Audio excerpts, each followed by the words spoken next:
Welcome to Mystery Cafe, your ultimate stop for gripping detective stories, chilling mysteries, and unforgettable investigations.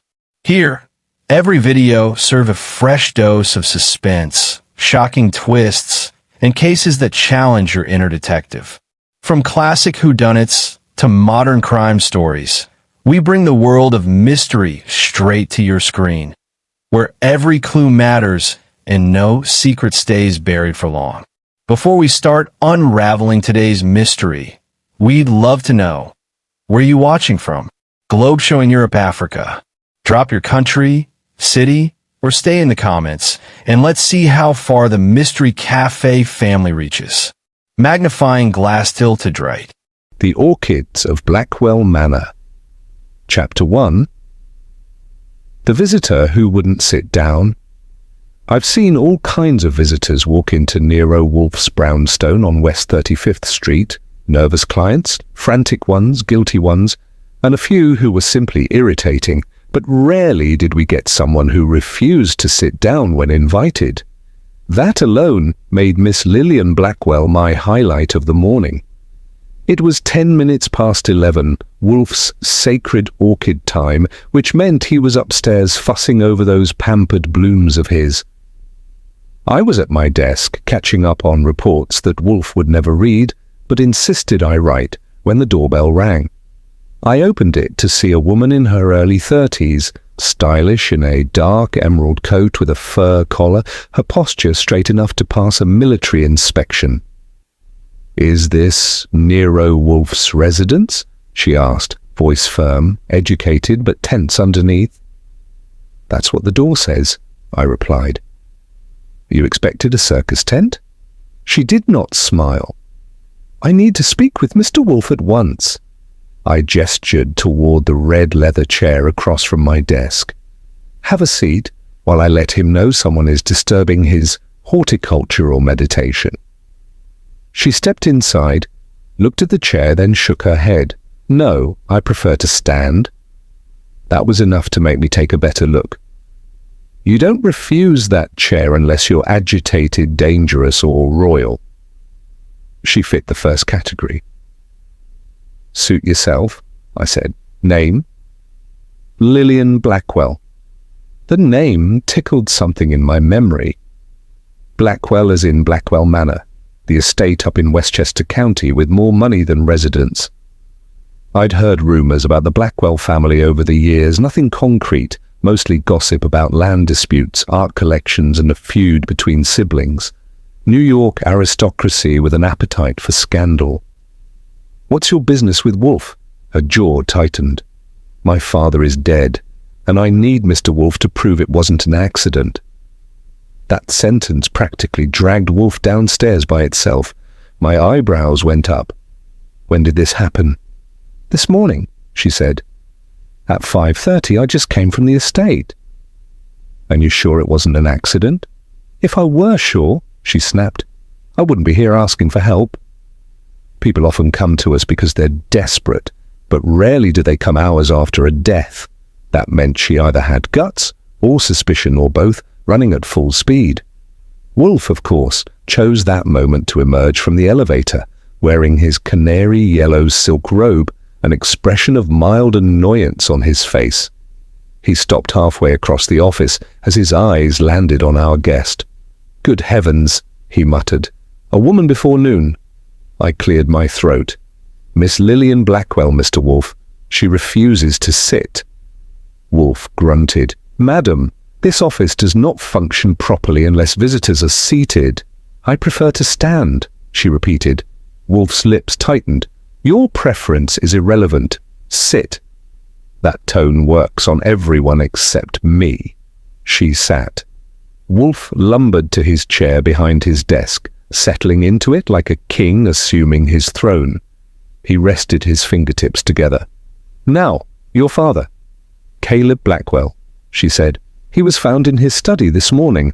The house staff claims he must have slipped down the staircase leading to the gallery, but he would never walk there alone before daylight. And he would not fall." Her eyes hardened. "Someone pushed him." Wolfe lifted one eyebrow. Why come to me instead of the police? The police chief in our county is loyal to certain interests. Our estate has long-standing conflicts with nearby landowners, particularly with the Sutton family. I'd heard of them too, ranching, old money, older grudges. Do you have evidence? Wolfe asked. She hesitated. Not exactly, but last night I overheard my father arguing with someone in his study. I could not hear the other voice clearly, but it was threatening. Threatening in what manner? Something about property lines, about a deed my father refused to sign. Wolfe leaned back. Vague. I know, she admitted. But my father was not a careless man. And he has been receiving anonymous letters for weeks. I brought them.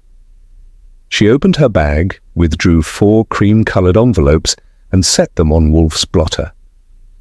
I retrieved them, stepping closer to examine the handwriting. Thick strokes, angled letters masked enough to be deliberate. The messages were short, printed in black ink. Sell Blackwell Manor, or you will lose everything. The dates spanned 2 months. Wolfe's eyes narrowed a fraction. This is extortion, Wolfe said. But hardly sufficient to establish murder. She clasped her hands tightly. There is more. My father kept a private journal. This morning, when I went to retrieve it, it was missing. That, Wolfe murmured, is interesting. I nodded. People don't steal journals unless there's something inside worth hiding. Precisely, she said. Wolfe sighed. What do you want from me? I want you to come to Blackwell Manor, examine the scene, speak to those who were in the house, and find the truth. Wolfe's face went blank. Madam, I do not leave this house unless compelled by catastrophe or cuisine. She leaned forward. Mr. Wolfe, my father's reputation, and the future of my family, depend on uncovering what happened. I'll pay whatever your fee is. Wolfe closed his eyes. That's always the first stage of negotiation. Money is not my primary motivator. Inconvenience is my chief adversary. It's an estate with a fully staffed kitchen, she replied, and a renowned greenhouse with rare orchids from Madagascar. Wolfe's eyes snapped open. I hid my grin. Oh ho! Wolfe stared at her. Madagascar orchids? Yes, my father cultivated them for years. Wolfe looked torn, tortured, tempted. The man would resist a hurricane, but not orchids. After a long moment, he said, Very well. I shall travel to Westchester today. Miss Blackwell exhaled. Relief washed over her face. Thank you, Mr. Wolfe. But understand, Wolfe warned, I do not investigate conjecture. If I discover your father's death was indeed accidental, I will say so plainly. I want the truth, she said quietly, even if it hurts. Wolfe nodded and rang for me. Archie, prepare the car and bring my coat, and contact Inspector Kramer to inform him that we may be stepping on his toes shortly. Thrilled to oblige, I said. Anything else? Yes, Wolfe said. Bring a notebook. I suspect this case will be a labyrinth. Miss Blackwell stood. This time she didn't refuse the chair. As she walked toward the door, she turned back once. Mr. Wolfe, be careful at Blackwell Manor. Strange things happen there after dark. Wolfe snorted. So do I. Chapter 2. The Stairs No One Falls From. By 3 o'clock that afternoon, Fritz had packed Wolfe's travelling necessities, which consisted of exactly 3 things: his oversized coat, a pair of polished boots he rarely walked in, and a jar of orchid fertilizer that smelled like fermented swamp water. I handled the more practical items, notebooks, an automatic, and a flask of black coffee, because Wolfe would sooner kiss a policeman than drink brew prepared by anyone but Fritz. A hired car carried us north out of Manhattan and into Westchester, where the estates start looking like someone took a European castle and rearranged the walls to show off. Blackwell Manor stood atop a hill, surrounded by bare oaks that scraped the winter sky like skeletal fingers. The place had money written on every brick, but also an air of something tense, like a house that had been holding its breath too long. In the driveway, a butler was waiting for us, wearing a tailcoat sharp enough to slice vegetables. He had the pale, drained expression of a man who'd worked 30 years for one family and survived each scandal by pretending not to hear anything. "Mr. Wolfe, Mr. Goodwin." "Welcome to Blackwell Manor," he said with a stiff bow. "I am Hudson." I recognized the type, a butler who heard everything, said nothing, and remembered more secrets than a priest. Wolfe grunted. "I trust arrangements have been made for my comfort." "Miss Blackwell instructed the kitchen to prepare whatever you require," Hudson said. "A guest suite has been readied for you both." "Both?" Wolfe scowled. "We do not share lodgings." Hudson blinked. "Separate suites, sir?" "Good." Lillian Blackwell appeared in the foyer as we stepped inside. She looked composed, but her eyes told another story. Fear mixed with resolve, the kind of look clients get when a mystery is pressing down harder than grief. "Thank you for coming," she said. "The police have already inspected the scene and labeled it accidental." Wolfe's nostrils flared in disdain. "Imbeciles!" She gestured toward the grand staircase. "My father was found there." I looked at the stairs. They were sweeping, elegant, polished so smooth you could ice skate down them. But the railing was solid, carved mahogany. The angle wasn't steep enough to launch a full-grown man onto his head, unless something, or someone, helped.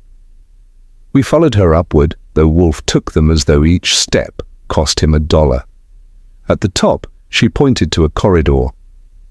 "That leads to my father's study. The gallery connects to it on the right. He fell from the upper landing here." She stepped onto a small balcony overlooking the foyer. Wolfe examined the rail. Intact, sturdy. "Yes," she said. "That's why the idea of him simply toppling over is absurd." I checked the hallway floor. A faint scuff mark near the baseboard caught my eye. Kneeling, I saw it was shaped oddly, like the heel of a shoe dragged sideways. "Miss Blackwell," I asked, "were the cleaners allowed in here after the police left?" "No, I told them not to touch anything." "Good." I pointed to the mark. "Someone here didn't walk normally. They slipped, pivoted, or wrestled." Wolfe made a sound that could have meant interest or indigestion. "Archie, continue." We walked into the study. It was large enough to host a small conference, with floor-to-ceiling bookshelves and Persian rugs that cost more than my apartment. The desk at the far end was massive, carved with family insignias. On the right wall hung several paintings, landscapes, portraits, one or two that looked expensive enough to require armed guards. But the spot on the left wall was different, a rectangular patch slightly lighter than the rest of the paneling. "Hudson," Wolfe called. The butler appeared as though conjured. "Sir?" "What hung here?" "A portrait of Mr. Blackwell's late wife." "And where is it now?" Hudson hesitated. "We do not know." That was a red flag the size of Manhattan. Wolfe said, "Miss Blackwell, your father's journal is missing. Now a portrait is missing. Items do not vanish from a locked estate without assistance."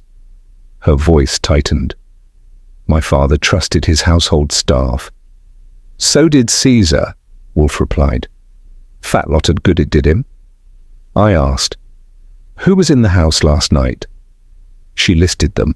The butler Hudson, Emma, the maid, Cook, the chauffeur, Gregory, the groundskeeper, Mr. Talbot, and her brother, Vincent Blackwell.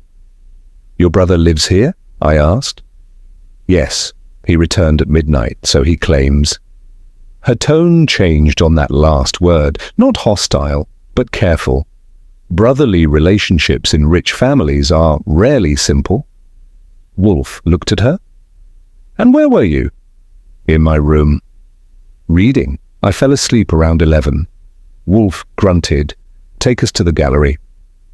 The gallery was dim, lined with cabinets of artifacts, maps, and more paintings. But one piece stood out, a glass case with several orchid plants blooming in shades of cream and violet. Wolfe approached them like a pilgrim before an altar. "Exquisite," he whispered. I gave Miss Blackwell a look. Smart strategy, showing him these first. She managed a small smile.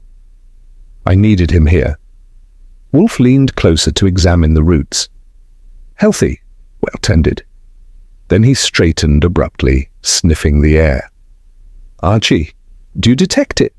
I sniffed. Dust, wood polish, old books. But something else, a faint scent, sharp and chemical. "Chloroform?" I guessed. Wolfe nodded. "Yes, in trace amounts." Miss Blackwell's eyes widened. "Chloroform? You mean someone incapacitated him?" "Possibly," Wolfe said. "Or someone attempted to. The scent could linger from a cloth used nearby." She drew in a shaky breath. "So it was murder?" "Do not jump," Wolfe said sternly. "We are assembling facts, not assumptions." Just then, a voice echoed from the doorway. "What are you doing in here?" We turned. A tall man in his 40s, sharp suit, slicked hair, and the confident stride of someone who owned too many things and deserved too few of them. His expression soured when he saw us. "Vincent Blackwell," Lillian said stiffly. "This is Mr. Nero Wolfe and Mr. Goodwin."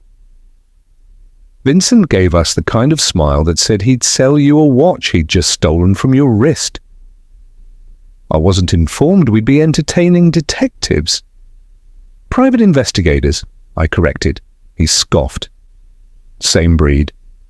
Wolfe said mildly, "Your sister suspects your father's death was no accident."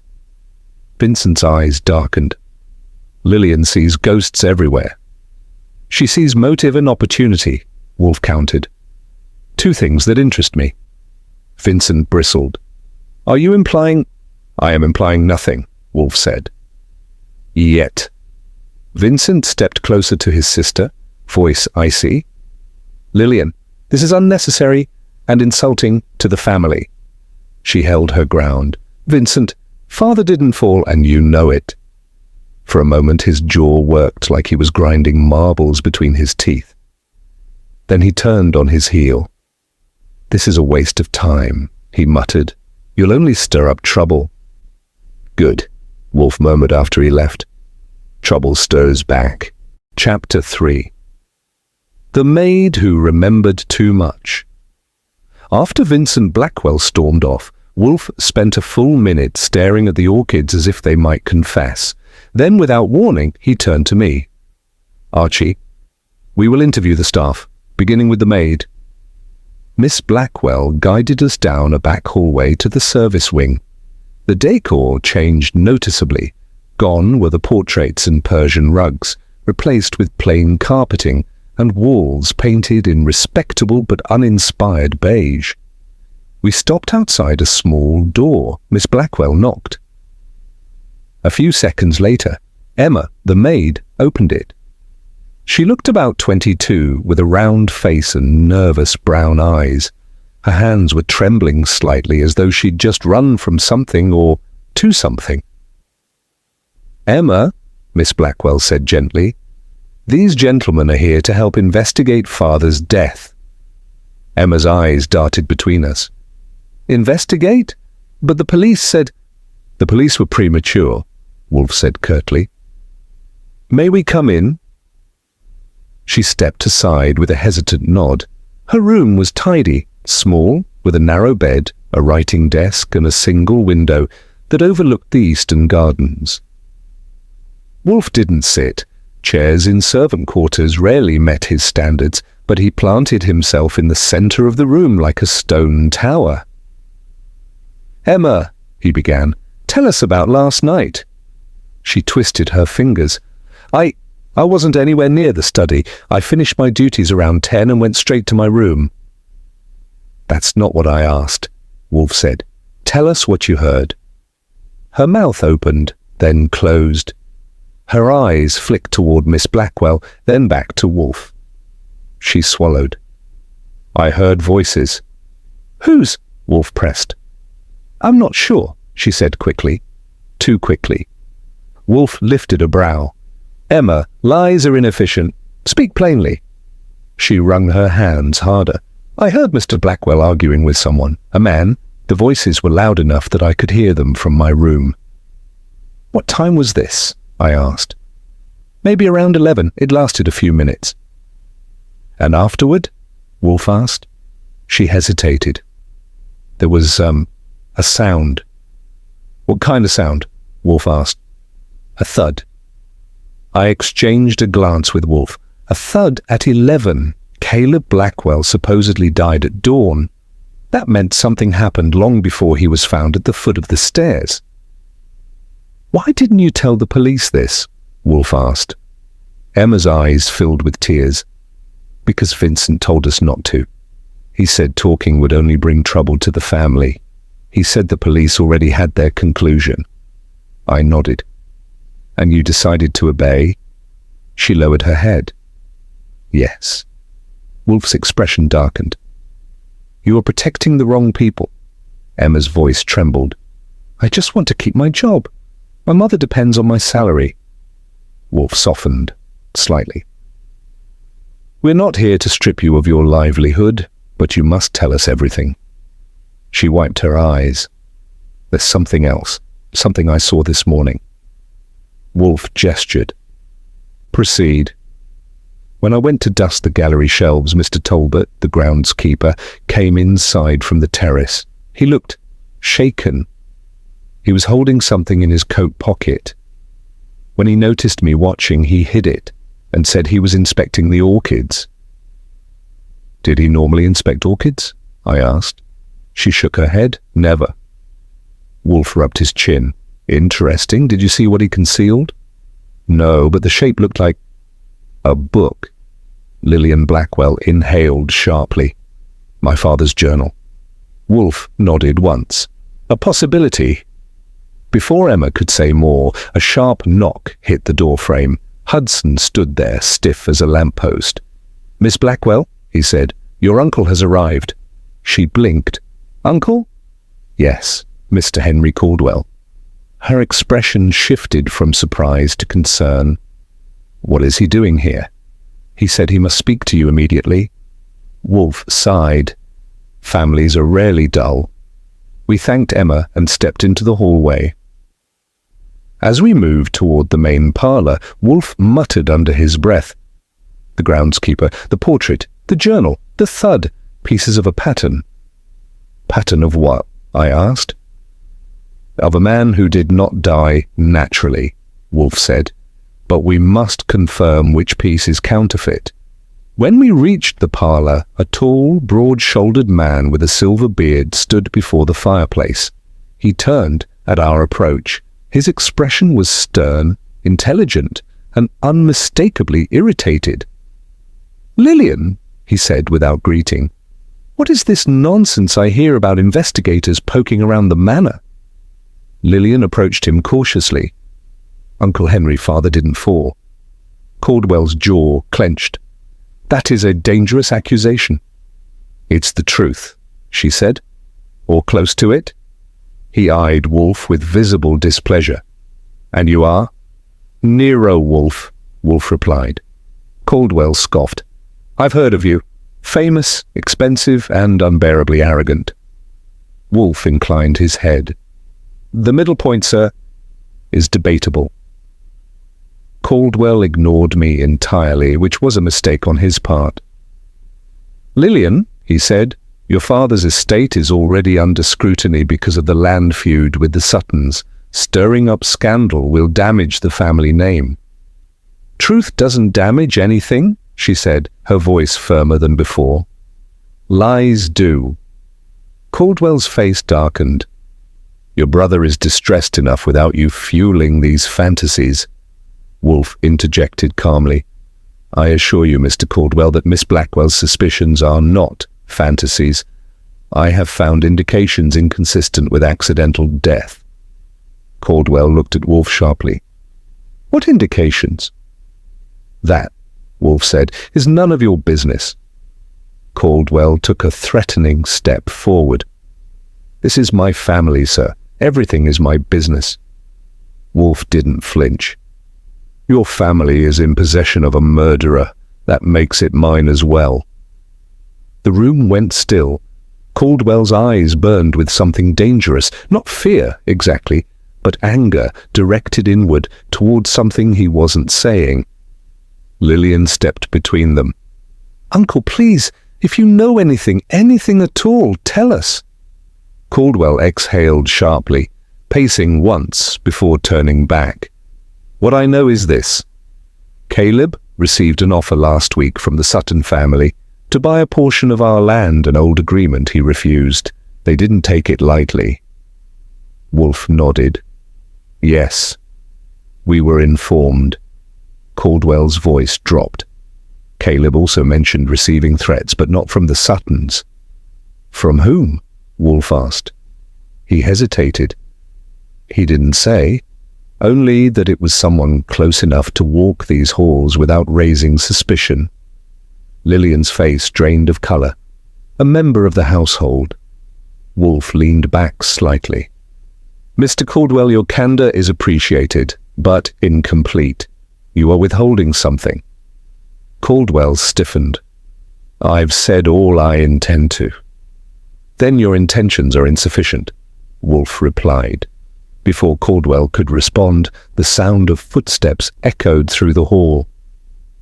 The groundskeeper, Talbot, tall, wiry, mud on his boots, stood at the doorway. His face was pale. Miss Blackwell, he said quietly, you better come to the greenhouse. Why? She asked. Talbot swallowed. Because something's been tampered with. Wolfe's head snapped up. What? Talbot's voice shook. Your father's orchids. Someone poisoned them. Chapter 4. Orchids don't lie. The greenhouse sat behind Blackwell Manor like a glass cathedral. Tall panes arched overhead, catching the last grey spill of afternoon light. Inside, rows of orchids shimmered in soft purples, creamy whites and streaked yellows, rare varieties that looked expensive enough to require their own insurance policies. Talbot, the groundskeeper, stood stiffly near the entrance, his hands buried in the pockets of his worn coat. His eyes kept shifting from Wolfe to the orchids and back again, as though he feared being blamed for something he couldn't explain. Wolfe stepped inside, inhaled deeply and closed his eyes. Magnificent, he murmured. A crime to harm them. Talbot flinched. Wolfe noticed. Mr. Talbot, Wolfe said sharply, show me. Talbot nodded and led us down a narrow path of stone tiles toward a secluded section in the back. A cluster of orchids rested on a wooden bench, delicate blossoms of pale ivory with faint, crimson speckles. At first glance they looked healthy, perfect even. But Wolfe leaned close and sniffed. His face went rigid. Pyrethrum extract, he said. Talbot exhaled like someone punched him. I swear, sir, I didn't... Wolfe held up a hand. Silence. Pyrethrum is not a fertilizer. It is an insecticide, one that in concentrated amounts will destroy orchids within hours. I bent to inspect the leaves. Their edges were curling, subtle but unmistakable. Someone had sprayed them very recently, probably within the last 2 or 3 hours. Lillian Blackwell stared in horror. Someone wanted to kill them, but why? My father cherished these orchids. Because, Wolfe said gravely, orchids don't lie. They reveal who has trespassed, and someone wanted to remove a trace. Talbot looked lost. A trace of what? Wolfe tapped a fingertip to one of the leaves. Fingerprints. I frowned. Fingerprints? On leaves? Yes, Wolfe said. Not perfect ones, but oils transfer. An experienced horticulturist could determine recent handling. Someone wanted to erase any evidence that these orchids were touched. Perhaps yesterday, perhaps last night. Lillian whispered. You think Father came here before he died? I think, Wolfe said. Your father was meeting someone here, perhaps at 11, when Emma heard voices. Talbot's voice shook. But the orchids, why would he touch them? To calm himself, Wolfe replied. He was a man who cultivated beauty to steady his nerves. If he argued with someone, he may have come here afterward. And the person followed him? I asked. Possibly, or waited for him. Wolfe looked at Talbot sharply. You came in from the terrace this morning with something in your pocket. Talbot's face drained. Who said that? I did, Emma said quietly from the doorway. She had followed us, unsure if she should enter. Talbot stepped back. I wasn't stealing anything. Then show us, Wolfe said simply. Talbot hesitated long enough to confirm guilt of some kind. Finally, he reached into his coat and withdrew a small, leather-bound book. Lillian gasped. Father's journal! I stepped forward and took it.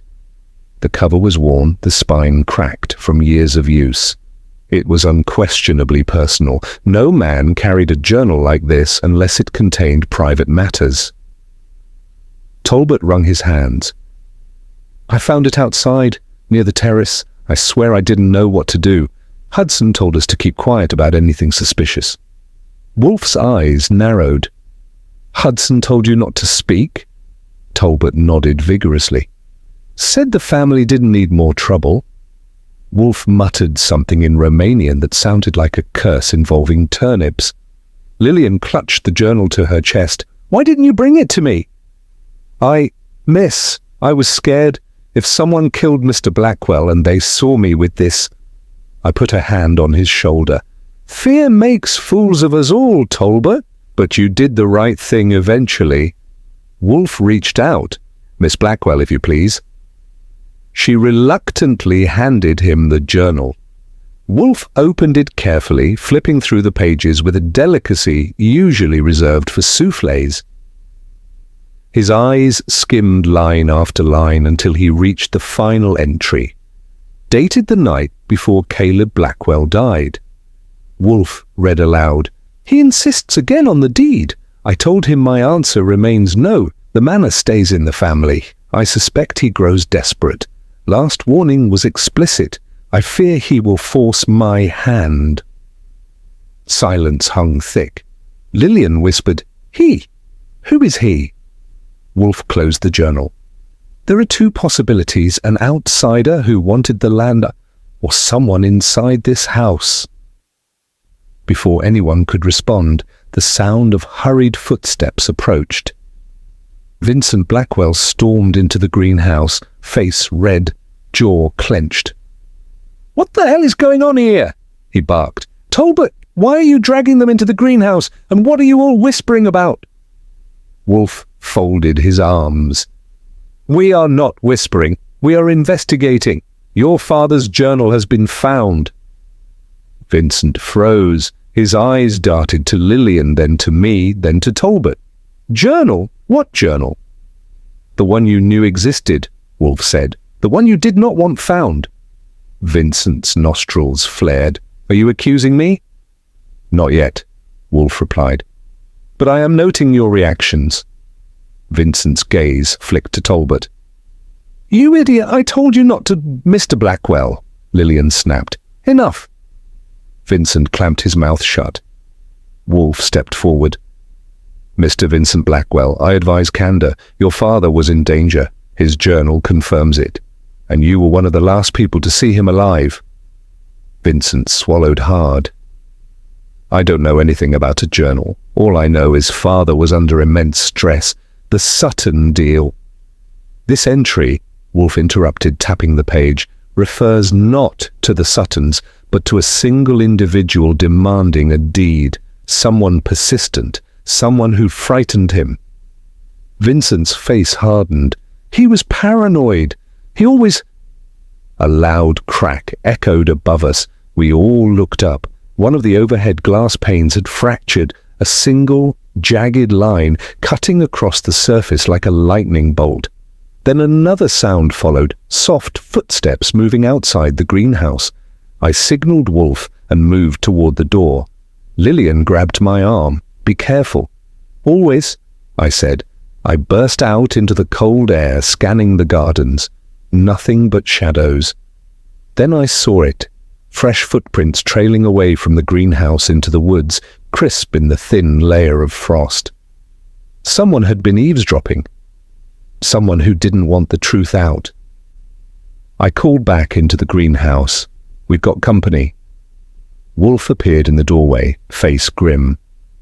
"Archie, follow them, but stay alive. I dislike hiring replacements." I headed into the woods after the prints. Trouble had just grown legs and started running. Chapter 5. Footprints to Nowhere. The footprints cut a straight line across the frost-dusted lawn toward the trees behind the estate. Whoever had been listening didn't panic. These prints had purpose, long strides, deep impressions, sharp edges, a man moving quickly but not clumsily. I followed the trail into the woods, where the air turned colder, and the branches overhead tangled like a bad dream. The ground was uneven here, the frost thinner. After 30 yards, the prints faded into a patch of dead leaves. I scanned the ground, hands in my coat pockets to keep them warm. Nothing. The trail ended like someone had stepped into thin air. "No one disappears that easily," I muttered. Then I heard it. A soft crack, not a gunshot, not branches breaking under weight, but a deliberate snap, like someone testing the distance between us. I froze, listening. The forest seemed to hold its breath.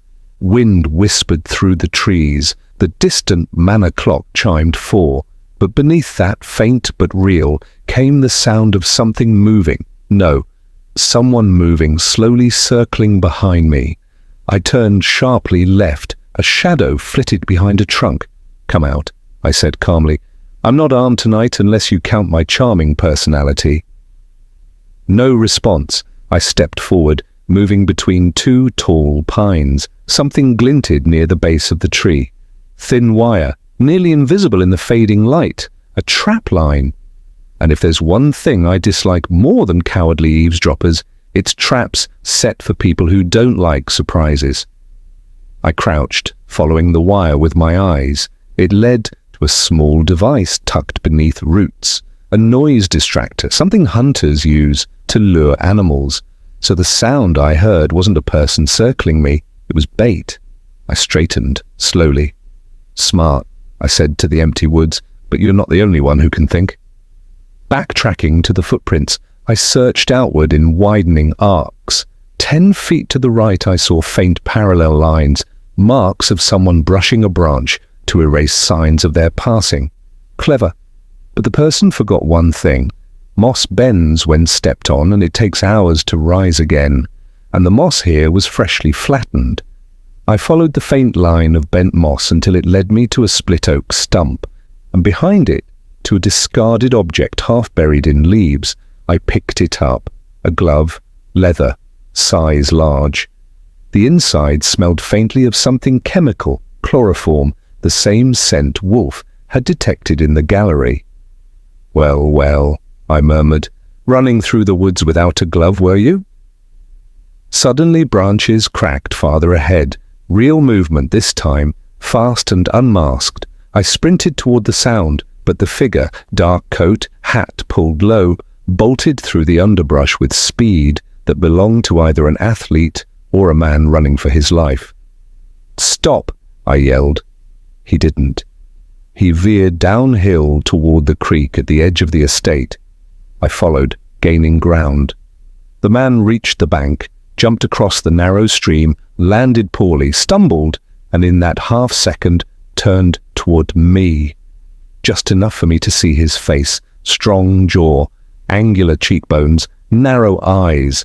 Vincent Blackwell. He saw recognition spark in my eyes, cursed, and vanished into the thicker brush beyond.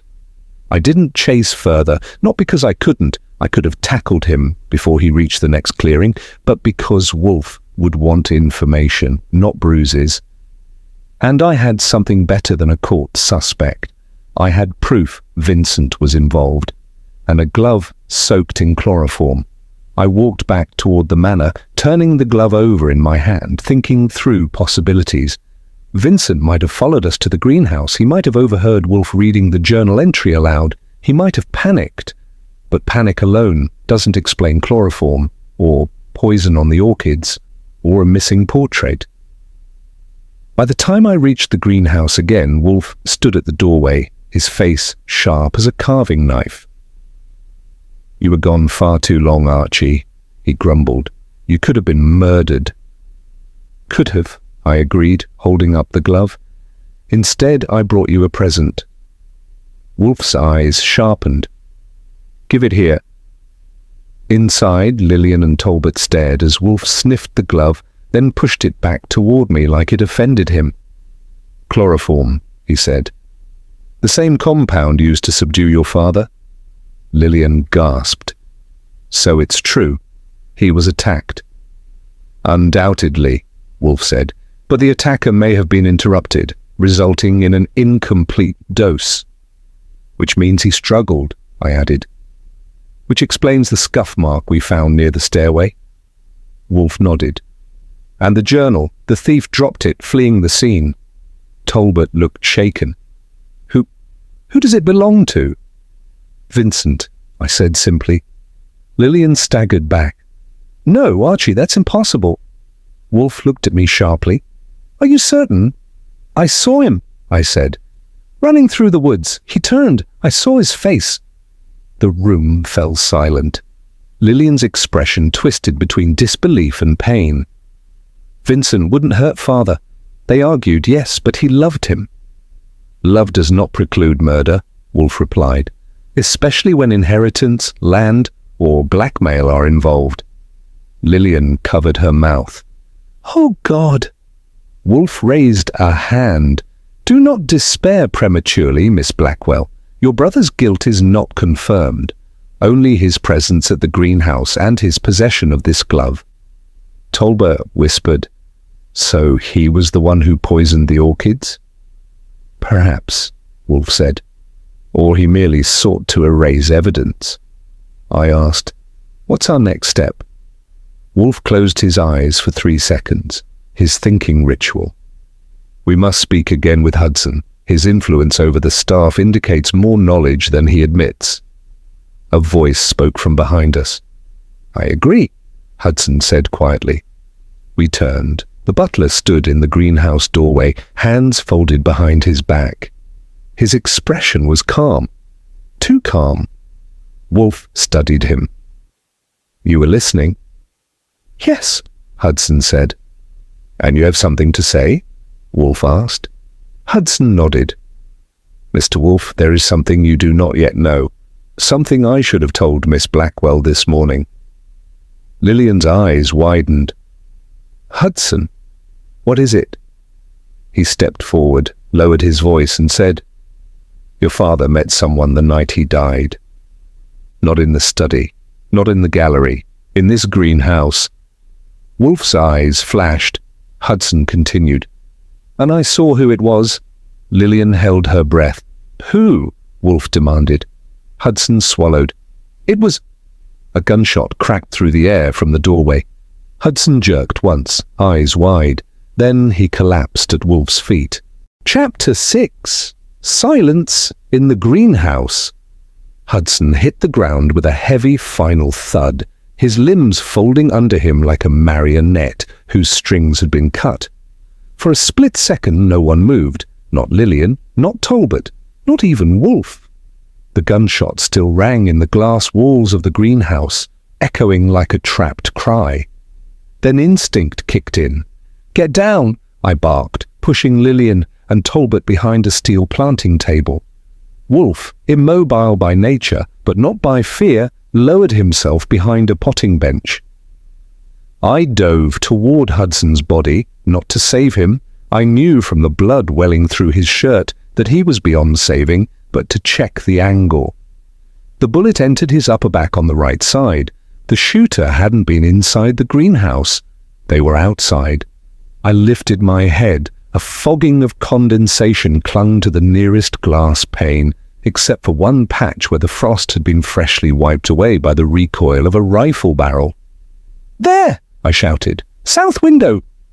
I sprinted down the greenhouse aisle, dodging watering cans and shelves of begonias that suddenly felt like obstacles in a minefield. I reached the door, yanked it open, and leapt into the cold air. The shooter was already gone. I scanned the lawn. No footprints this time, no silhouettes slipping into the trees, not even a broken branch. Whoever fired the shot had planned the escape well. Probably fired from prone position, crawled backward, then fled along the stone border where no footprints would form. Professional, efficient, deadly. I stormed back inside. Wolfe was kneeling beside Hudson's body, face carved in stone. "Dead?" I asked, though I already knew. Wolfe's voice was low. "Instantly." Lillian clutched her arms, trembling. He was going to tell us who Father met." Talbot sank onto a bench. "Dear God, Hudson." Wolfe stood slowly. "Archie." "Yes?" "Shut the greenhouse door. Seal it. Nobody leaves. Nobody enters." His tone was absolute. I closed and locked the door. Wolfe turned to Lillian. "Miss Blackwell, compose yourself. What we say next must be said carefully." She nodded, wiping tears she didn't have time to process. Wolfe gestured to the spot where Hudson had stood. He was about to reveal the identity of the person who met your father on the night he died. Whoever that person is, he or she has just proven they are willing to kill again, to remain concealed. Talbot whispered, "So, someone in the manor, someone here, was watching us?" "Yes," Wolfe said, "listening, waiting. And they acted the moment Hudson prepared to speak." Lillian looked haunted. "But who could have known we were in the greenhouse?" I answered. "Anyone paying attention. Anyone who knew about the poisonous spray incident." Wolfe nodded. "And anyone who knew Hudson overheard something critical." Talbot raised shaking hands. "Mr. Wolfe, do you think Hudson was involved in—" "No," Wolfe said firmly.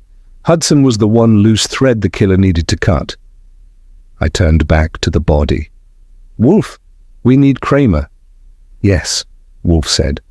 "But first we must understand what Hudson intended to say." Talbot shuddered. "He said Mr. Blackwell met someone here. Someone he saw." Lillian's voice cracked. "Do you think it was Vincent?" Wolfe considered her not unkindly. "Your brother is suspicious, but suspicion is not proof." I added, "And the shot didn't come from the woods where I saw Vincent run earlier. This angle was from the south side of the greenhouse. Vincent was in the manor recovering from a bruised ego." Lillian frowned. "Then who?" Wolfe folded his arms. "I have hypotheses, but I need more data." He looked at me.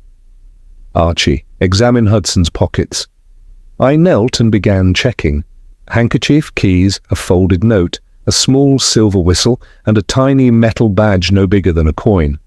I held the badge up. "What's this?" Wolfe's eyes sharpened. "Ah." Lillian stared. "I've never seen that." I read the inscription aloud.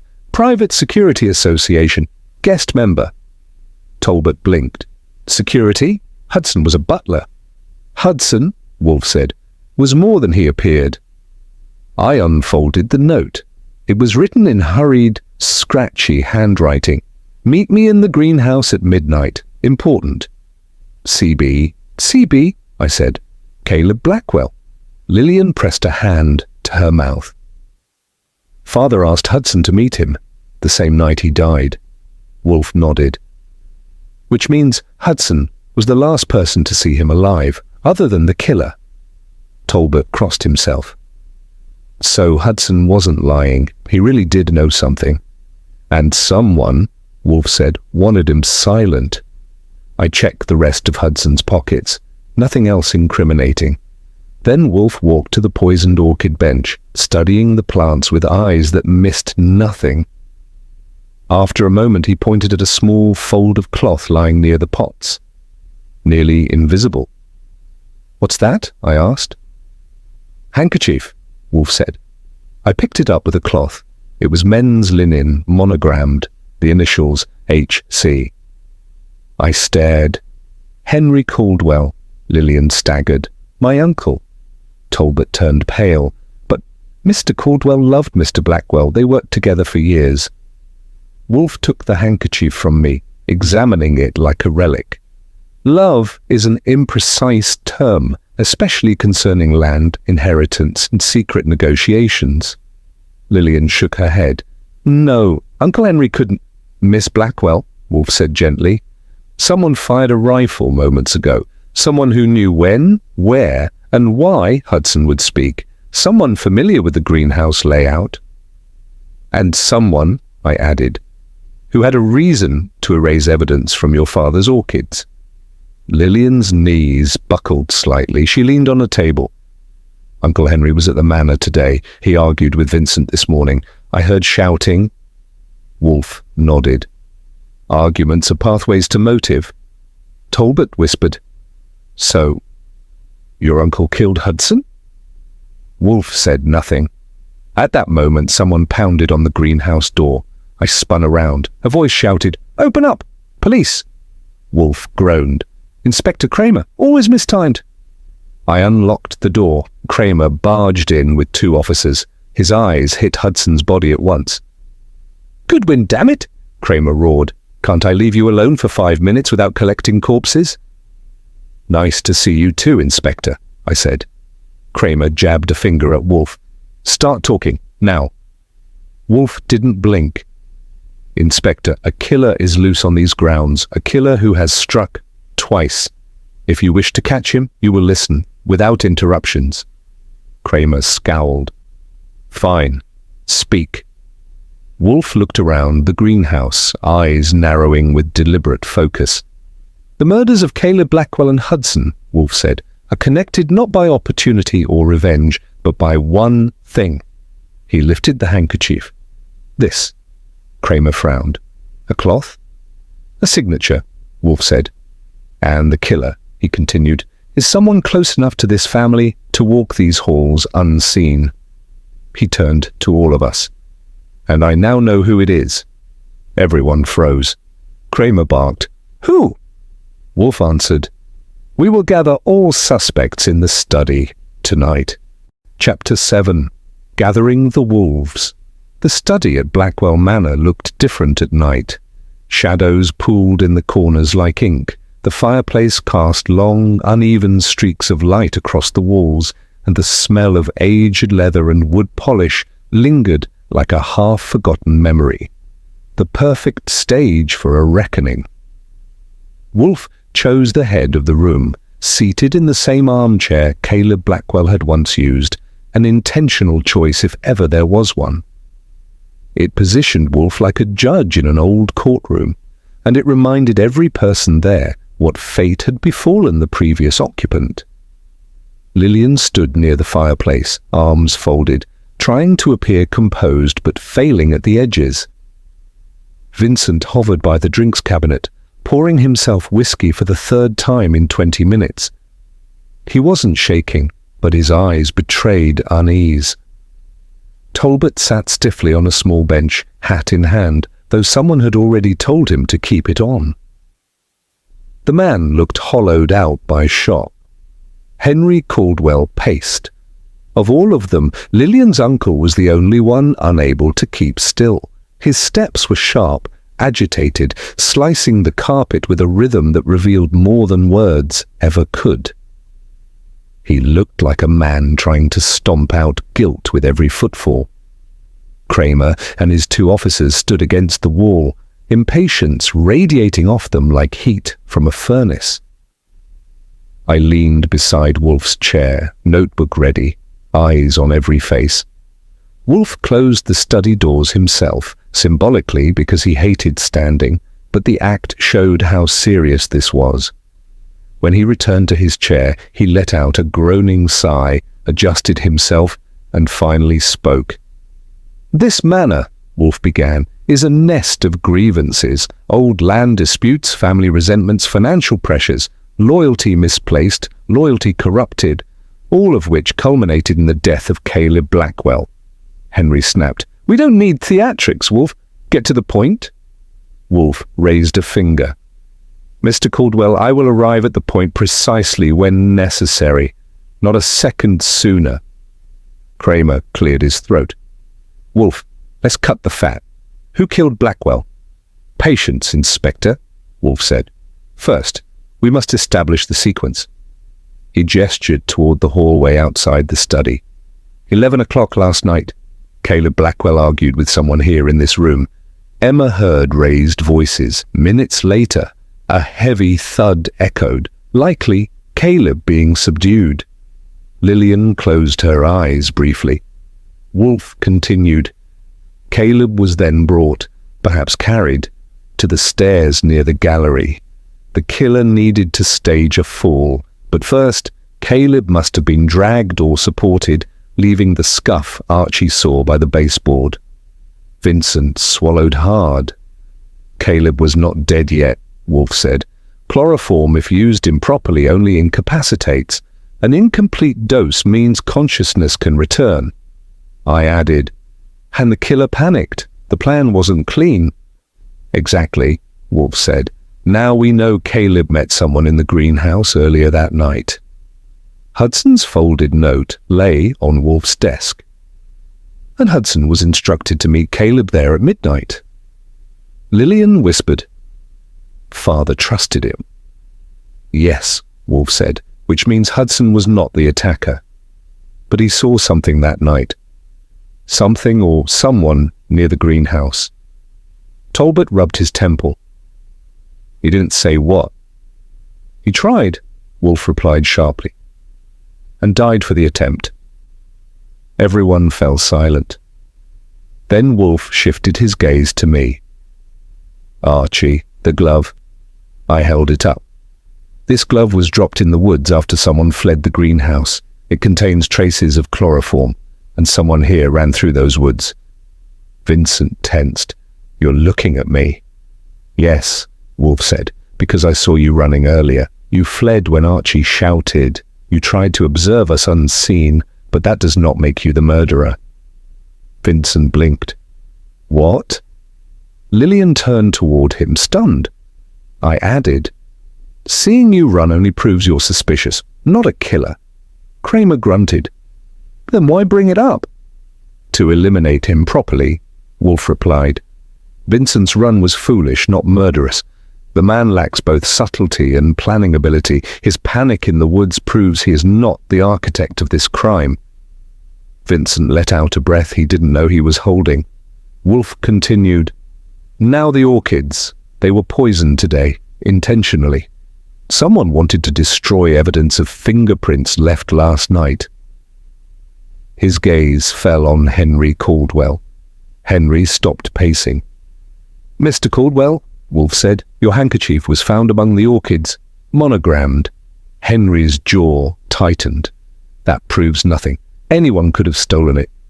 "True," Wolfe said, "but paired with the fact that you arrived unexpectedly today, pressed Lillian to halt the investigation, and have the temperament of a man hiding something, it proves very much." Lillian whispered, "Uncle, why did you come today, really?" Henry didn't answer. Wolfe leaned back. "Caleb Blackwell wrote in his journal that someone demanded he sign a deed, someone desperate." Henry finally snapped. "Yes, desperate, because Caleb was going to ruin us." Wolfe nodded once, satisfied.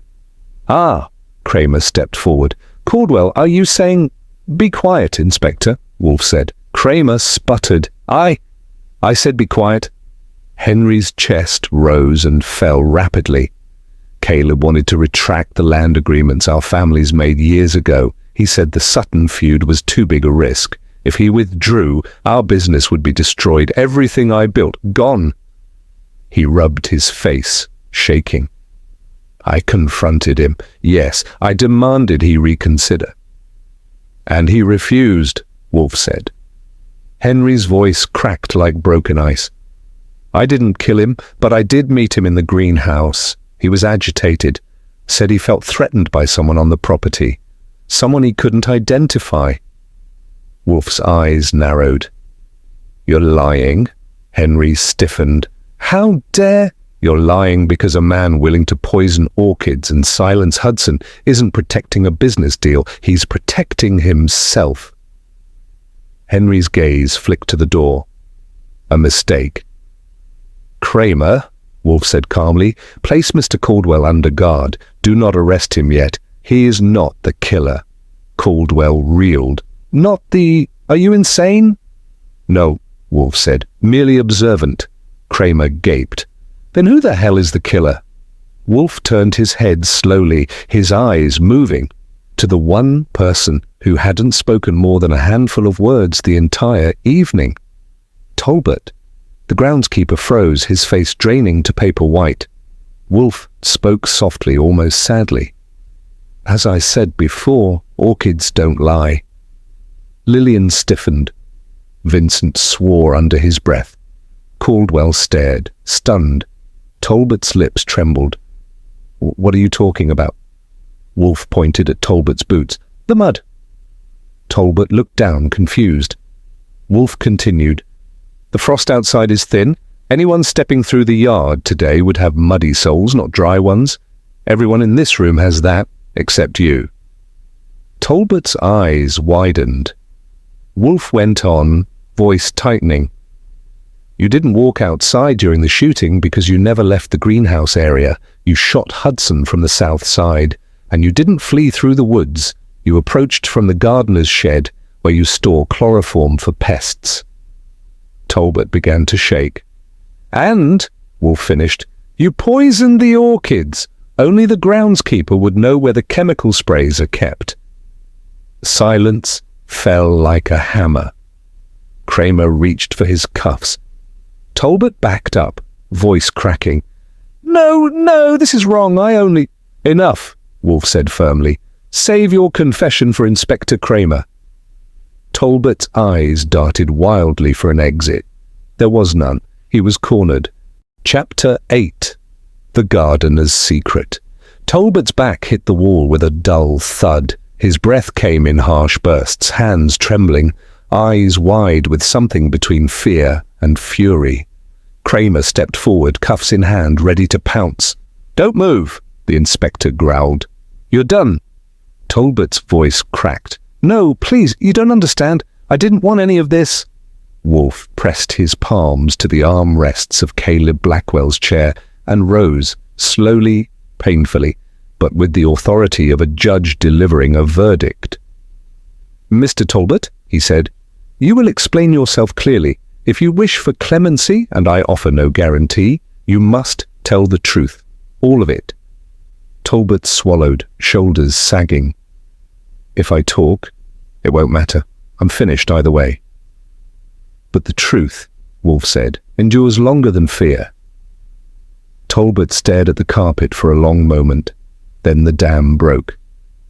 It started in October, he whispered. Mr. Blackwell caught me taking money from the tool shed funds. Not much at first. A few hundred here and there, but he found the receipts. Vincent scoffed loudly. You killed my father over a few stolen dollars. Talbot's voice grew desperate. It wasn't just that. I owed money, bad money, people you don't want angry at you. Blackwell said he'd give me a week to pay it back or he'd fire me and press charges. He squeezed his eyes shut, shaking. I panicked. I begged him not to. He refused, said he wouldn't tolerate dishonesty. Wolfe nodded grimly. Caleb Blackwell was a principled man. Those men often die for it. Talbot continued. I didn't mean to hurt him. I just needed leverage, something to make him change his mind. I followed him to the greenhouse that night, heard him arguing with someone on the terrace before he came in. He was upset, really upset. Wolfe's eyebrow arched. Arguing with whom?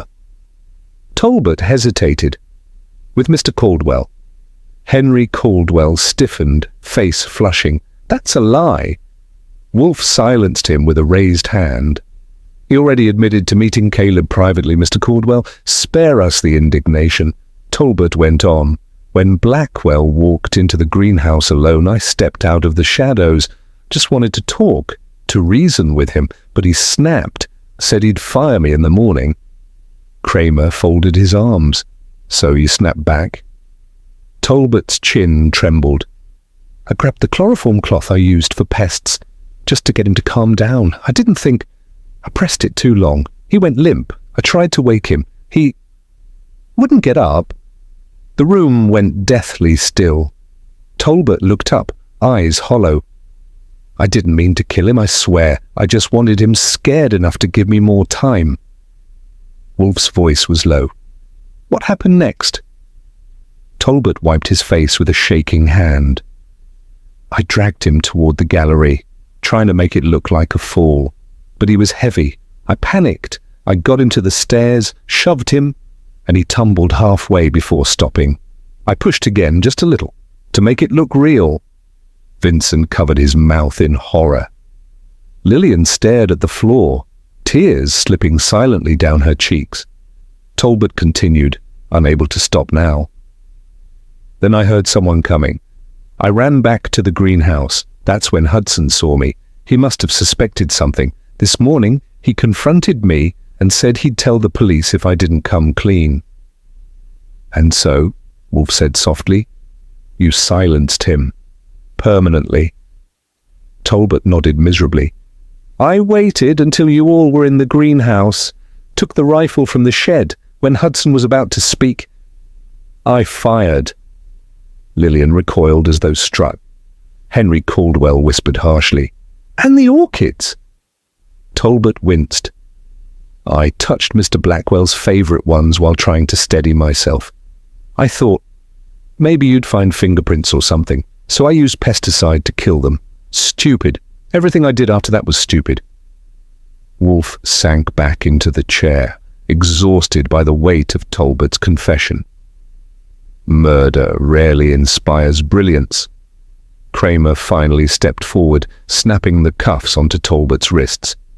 "You're under arrest for the murders of Caleb Blackwell and Hudson Pierce. You have the right..." Talbot didn't resist. He didn't even look up, just whispered, "I'm sorry, Miss Lillian. I really am." Lillian didn't answer. Her grief had gone somewhere deeper, quiet, raw, untouchable. Kramer motioned to his officers. "Take him out and guard him like treasure. I don't want this one slipping through cracks." The officers led Talbot from the room. The door clicked shut behind them. Silence stretched. Then Vincent turned on Caldwell. "So you met Father in the greenhouse earlier? You lied!" Caldwell looked ashamed. "I didn't kill him. I confronted him about the land deal. We argued. Yes, I left angry. I never imagined..." "That your negligence," Wolfe cut in, "gave Talbot opportunity." Caldwell flinched but said nothing. Wolfe exhaled heavily. "Mr. Caldwell, your guilt is of cowardice, not homicide. You will face your conscience for that." Vincent poured himself another drink, hand steady now, though his voice wasn't. "So, it truly was Talbot?" "Yes," Wolfe said. "Talbot had motive, fear, opportunity, access to the greenhouse, knowledge of chemicals and layout, and desperation, the most potent motive of all." Lillian approached Wolfe, slowly. "Thank you," she whispered, "for finding the truth, no matter how painful." Wolfe nodded once. "Your father deserved clarity and justice." She wiped her eyes. "Will you stay for dinner?" Wolfe hesitated only long enough to maintain dignity. "Yes," I coughed. "Naturally." Wolfe shot me a sour glance. "I require sustenance after labor." Kramer grumbled. "He solves 2 murders and demands dinner. Typical Wolfe." Wolfe replied, "Do not begrudge a man his comforts, Inspector. You'll live longer." As Kramer left with his officers, the manor seemed to exhale for the first time since we arrived. Shadows retreated, The air felt lighter. Lillian took Wolfe's hand, a bold move for anyone. "My father admired great minds," she said softly. "He would have thanked you himself." Wolfe looked away, uncomfortable with emotion. "Archie, assist Miss Blackwell with arrangements. I require a chair capable of supporting civilized digestion." I grinned. "On it." We stepped out into the hallway, leaving the study behind. Caleb Blackwell's last battlefield, now, finally, at peace. And Wolfe, lowering himself back into the armchair, muttered to no one in particular. 2 murders solved, orchids lost, dinner awaiting, a tolerable day.